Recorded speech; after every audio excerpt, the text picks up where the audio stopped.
नमस्कार बच्चों। तो आज हम गणित भाग 1 का कुछ सवाल मैंने आपको कराया था, है कि नहीं, रिवीजन के लिए जो अपना पेपर हुआ था उत्तर पत्रिका उसकी पूर्व जांच परीक्षा। आज हम प्रश्न क्रमांक 2 का ए देखेंगे, कृतियाँ हल करो। तो देखिए उसमें जो क्वेश्चन पूछा गया था उसका इस तरीके से हल दिया गया है कि नहीं। ये आपको इस तरीके से लिखना था, तो जब आप सिस्टमेटिकली लिखोगे तो फिर आपको समझ में आएगा। ओके, तो क्या है। फिर नेक्स्ट क्वेश्चन जो दिया था उसके अंदर क्या था देखते हैं। ये देखिए वर्ग समीकरण ये हो गया था अपना। फिर उसके बाद में हम लोग जो नेक्स्ट सवाल देख रहे थे वो था ये वाला। इसमें आपको एस लिखना था, एन ऑफ एस लिखना था, जो कि मैं यहाँ पे आपको लिख के दिखाया हूँ। देखिए, है कि नहीं, इस तरीके से आपको लिखना था।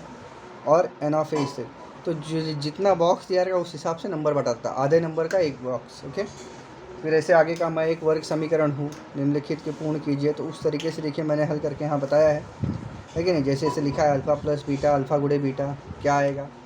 ओके, फिर इसलिए मैं यह समीकरण हूँ। तो 1 2 3 है ना, इसमें भी 4 बॉक्स दिए हैं। देखिए 1 फिर 2 3 इसका और एक 4, आधे नंबर के लिए एक बॉक्स है। फिर आगे का जो है वो देखिए, इसमें आपको दिया गया था ये वाला क्वेश्चन, x माइनस वाई बराबर 1 इस समीकरण का आलेख खींचने के लिए सारणी पूर्ण करो। तो इसमें भी देखिए इस तरीके से सारणी आएगी, है कि नहीं। ये आपको दिया गया है, बताया मैंने। फिर आगे नेक्स्ट क्या है, क्वेश्चन नंबर 3A का। ओके, क्वेश्चन नंबर 3A में क्या दिया गया है देखते हैं। क्वेश्चन नंबर 2B है, 2A है, फिर 2B है। ओके, तो देखिए उसके अंदर निम्नलिखित में से किन्हीं 4 उप प्रश्नों को हल कीजिए, ऐसा लिखा गया है। तो प्रत्येक जो भी सवाल है सबका मैंने यहाँ पे आंसर निकाला है। पहला, ओके, दूसरा, तीसरा और चौथा और पांचवा, इस तरीके से मैंने प्रत्येक सवाल के आंसर निकाले हैं, हल किए हैं। ओके, तो आप उसको देखिए, इसलिए मैं वीडियो बना के भेज रहा हूँ ताकि आपको समझे किस तरीके से सवाल हल करना है। ओके, फिर उसके बाद नेक्स्ट क्वेश्चन जो है उसमें क्वेश्चन नंबर 3 है, 3A। तो 3A देखिए वो भी क्या है, एक्टिविटी बेस्ड क्वेश्चन है ना, और उसको हम लोग हल करेंगे। देखिए इस तरीके से आपको क्वेश्चन दिए गए थे, है ना, दूसरा, ठीक है। फिर इस तरीके से दिया गया है क्वेश्चन नंबर 3A का पहला यहाँ पर दिया गया है, तो उसको मैंने हल करके बताया है कि किस तरीके से हल होगा वो। तो देखें यहाँ पर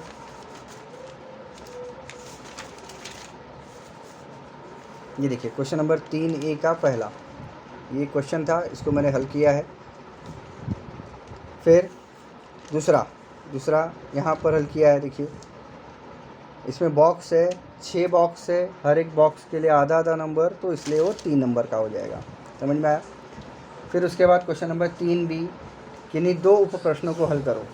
ओके, उसमें भी 2 प्रश्न हल करने हैं, तो उसको भी मैंने हल करके बताए हैं। पहला क्वेश्चन जो था क्रैमर की पद्धति से हल करना था, देखिए मैंने यहाँ पर हल किया है। ओके, फिर दूसरा क्वेश्चन भी हल किया है, इस तरीके से समीकरण बनाकर मैंने 16वां पद निकाला है कि नहीं, ए का मान निकाला है, डी का मान निकाला है। ओके, फिर इसके बाद नेक्स्ट जो क्वेश्चन है क्वेश्चन नंबर 3B का तीसरा, 2 सिक्का उछालने पर, तो उसका सबसे पहले नमूना अवकाश, एन ऑफ एस, फिर उसके बाद जो घटना है उसको लेके मैंने सवाल हल किया है।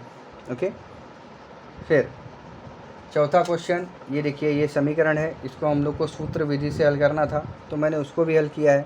इसका उत्तर आया 1 धन करनी में 23/3, 1 ऋण करनी में 23/3। ऐसे ही प्रश्न नंबर 4, 2 उप प्रश्न हल करो। तो उसमें आपको 3 क्वेश्चन दिए थे, उसमें से 2 करना है, तो मैंने पहला यहाँ पे हल किया है। देखिए अंकगणित श्रृंखला है, उसमें मैंने निकाला है कि 25 तक 20वीं कतार में 48 कुर्सी होंगी तथा 25वीं कतार तक कुल 850 कुर्सी होंगी। दूसरा, फिर दो लड़के तथा 3 लड़कियों का, इनमें से 2 का वृक्ष संवर्धन समिति बनाना है। तो उसके हिसाब से फिर देखिए पहला घटक, दूसरा घटक, ओके, ए और बी घटक जो हमने माना है, इसमें एन ऑफ एस 10 आएगा, ए का एन ऑफ ए 3 आएगा, बी का एन ऑफ बी 6 आएगा। तो उसका हमको साम्यता निकालना था। ओके, फिर आगे तीसरा सवाल जो ग्राफ का है, उसमें मैंने टेबल बनाया है। ग्राफ जैसा है वैसा आपको पता है किस तरीके से बनाते हैं, बनवाया था मैंने। तो ये है टेबल के हिसाब से ग्राफ। फिर प्रश्न नंबर 5, उसमें से भी कोई एक प्रश्न हल करने का था।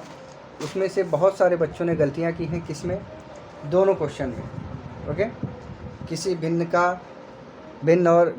का हर और अंश जोड़ने पर योगफल अंश के तिगुने से 1 अधिक होता है, तथा अगर अंश में से 1 घटाया जाए तो भिन्न की कीमत क्या होती है, 1/3 होती है। तो वो भिन्न ज्ञात कीजिए। तो माना उसका अंश x है, हर y है। तो प्रथम शर्तानुसार ये हमने देखा, तो उसको पहला समीकरण बनाया, ऋण 2x धन y बराबर 1, पहला। द्वितीय शर्तानुसार जो हमने किया, तो उससे हमको कौन सा समीकरण मिला, 3x ऋण y बराबर 3, दूसरा समीकरण। फिर दोनों को हल किया तो हमारा हर के अंश क्या आया, 4, और हर क्या आया, 9। तो वह भिन्न क्या आ जाएगा, 4/9। समझ में आया। फिर 2 क्रमिक विषम प्राकृतिक संख्याओं के वर्गों का योगफल 394 है, तो वे संख्याएं ज्ञात करिए। तो माना प्राकृतिक संख्याएं x + 2 हैं, तो उसका वर्ग का योगफल लिया, तो उसको समीकरण को हमने हल किया तो हमको क्या मिला, x का मान या तो ऋण 15 मिल रहा है या तो धन 13 मिल रहा है। तो प्राकृतिक संख्या है जो कि ऋणात्मक नहीं हो सकती, इसलिए उसका मान धन 13 आएगा। इसलिए पहली संख्या 13 और दूसरी संख्या 15 आएगा। समझ में आया। तो इस तरीके से मैंने आपको पूरे पेपर का हल बता दिया है। धन्यवाद।